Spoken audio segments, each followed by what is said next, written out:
Mga galang Pinoy, my name is Vince. Magandang umaga sa inyo. So ngayon guys, may pupuntahan tayo na katulad ng sabi ko na ipapakabit natin yung roof box at ng roof rail. Hindi ko alam ang tawag doon. Doon tayo sa may Rock and Road. Basta doon natin siya papakabit. At o nga pala, tungkol dyan sa aking sa thumbnail, nabasa nyo naman, nakalagay dyan na pinapauwi ako. So pinapauwi na ako guys sa Pilipinas. Hindi maganda yung ganong sitwasyon.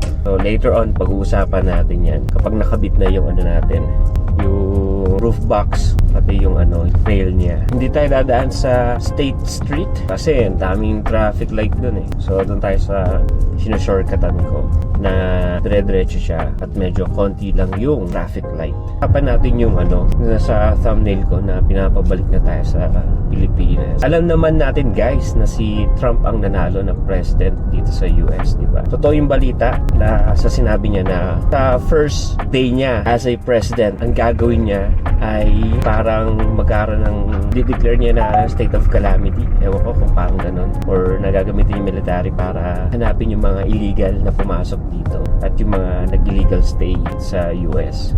Yan, di ba nakakatakot? So meron tayong napanood ko sa balita. Ito sa US, meron parang 200,000 o 300,000 na kababayan natin na illegal, nag-overstay, mga undocumented. Target to, talagang gustong pumunta dyan sa Target. Never pa ako nakapasok dyan. Ay, nakapasok na ba ako dyan? Hindi ko maalala. Parang nakapasok yata ako sa Washington.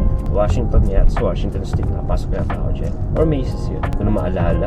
So, nandito na tayo sa natin papakabit yung pumunta pangalan na. So, nandito na tayo sa Rock and Road. Yun guys, so papakabitan natin yung ating roof box and then yung ating yung railing. Your cell phone is still in the vehicle.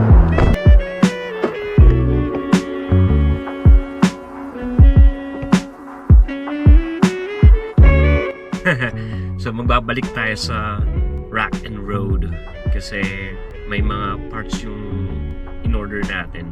Roof rail, meron siyang kailangan orderin pa sa Tuli, kaya pinabalik tayo.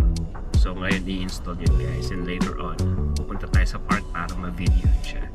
Yan dapat yung kukunin natin eh. Pero medyo high profile yung niya. Kaya kinuha natin yung medyo aerodynamic na sobrang baba lang. Yan. Kasi guys, yung parking lot natin sa apartment, mababa lang yung clearance. Kaya yung mababa lang din yung profile ng roof box natin. Ay, kung gusto nyo rin ng mga ganitong klaseng isalpak sa rig ninyo, ayan, mayroon sila dito. Ito rin yung pangarap ko eh, sa Pangasinan. Sa mga river doon, itry. Pero dito, tignan natin kapag nakalipat tayo sa Washington. Hindi lang tuloy meron din sila Yamika, Hapro, or Hapro.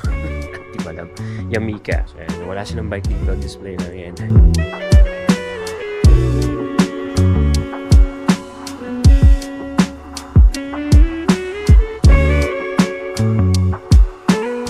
So may owning sila. Yan, meron din. Gusto ko sana, kaso parang next time na lang. Ito okay din to. Ito yung kinakabit sa likod, yung sa tow hitch box. Ito na bundok ko.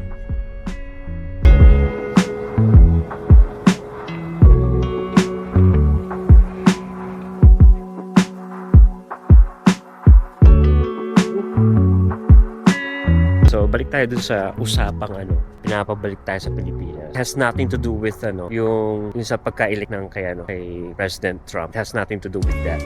So hindi rin tayo pinapabalik dahil kung ano man yung issue ng deportation or immigration. So ang nagpapabalik po sa atin guys ay yung bangko, yung Union Bank, yung agent nila. Ay grabe. Talaga. Dumi So yun, so balik tayo sa usapan. So pinapauwi tayo ng agent. Hindi naman natin masisisi age na pauwiin ako. Siguro kala niya talaga nasa Pilipinas ako. Pero eto nga, kasi katulad sabi ko, nagtrabaho rin ako sa call center dati. Bago kami mag-provide ng details kung paano i-fix yung isang issue, chine-check namin yung account, diba? Like, check namin kung bakit na block or may advisory ba yung mga ganyan. So yun, siguro nag-assume agad si kuya. Pero ito lang sasabihin natin na hindi tayo uuwi ng Pilipinas or hindi tayo pinapauwi ng Pilipinas dahil sa immigration issue. Siguro uwi ako ng Pilipinas para mag-vacation / hindi ko rin alam. Kaya yun, si Union Bank ang nagpapauwi sa atin, yung agent. Yun. At okay naman kasi nga okay naman yung yung naging problem. Okay, may problem ba na okay? Kasi ginamit ko yung card ko para bumili ng ng parang ako nag-subscribe ako sa isang application sa Google Play Store. Na-decline yung transactions kasi unusual daw. Ako, grabe 600 lang yun Tapos, yun na, sabi, may gumamit doon ng card ko. Pero ang galing naman ng security ng Union Bank kasi nga alam naman natin na maraming nag-hack ng ng mga account lalo na ngayong season na to. So, thank you pa rin sa Union Bank. Pero dun sa kay Kuya, sana nag-investigate ka muna. Pero ngayon, ka-email ko naman si Union Bank ngayon. Nag-email ako sa kanila para ayusin yung card ko. Kasi nga, hindi ko siya magamit ngayon. Kahit meron ako ibang account or credit card na pwedeng gamitin. Pero, syempre, ginagamit ko yung card ko sa Union Bank na pambayad ng ng mga bills sa Pilipinas. So, siguro guys, hanggang dito na lang. At nakita nyo naman na late yung pagkabit ng roof rack natin kasi nga may mga parts na hindi available yan. So, in-order pa nila sa Tuli. Thank you nga pala sa Rock and Road at sa mga team member na nag-install ng aking roof box at ng roof frame. Once again, my name is Vince and thank you sa pag-watch dito sa ating YouTube channel, Kalam Pinoy. Pwede pala mag-barbecue dito.